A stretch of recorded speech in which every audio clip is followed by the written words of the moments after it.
did not sleep last night. Sleep no longer holds me as it once did. When I close my eyes, I drift, not into dreams, but into elsewhere. I lit no candles.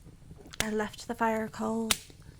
I sat beside the hearth in silence, the staff across my lap, the mark at my chest glowing softly through the weave of my gown, and in the stillness, I listened. I thought perhaps nothing would come.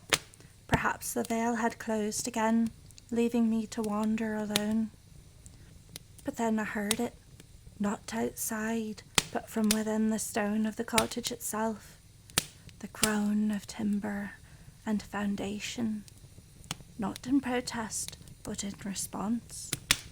A presence had entered, not through the door, not through the veil, through the walls, as though the house itself breathed with the old magic and had drawn something in.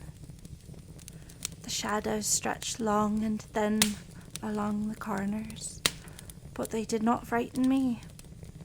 I reached for the book, not to write, but to offer, and it opened itself.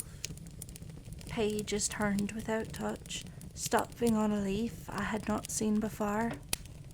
A drawing burned faintly into the parchment.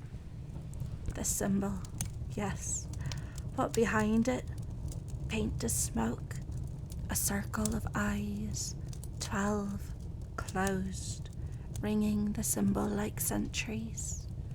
Below it, a single word: awaken. The ink dripped as I looked at it, fresh though I had not written. And then, my vision fractured. I was sitting in the cottage, and I was beneath the river, and I was standing atop a pillar of stone that rose endlessly into mist, and I was lying in my childhood bed while something whispered my name from beneath the floorboards.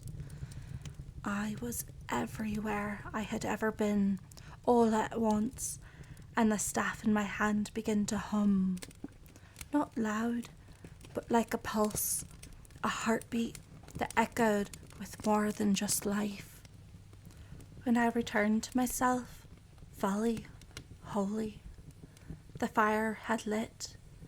I had not touched it, I had not spoken a word, but it burned, green, soft and slow. It is no longer a question of whether I have been chosen. I see now. I answered before I ever knew there was a call. And something ancient, slumbering deep, has begun to stir because of it. I remain.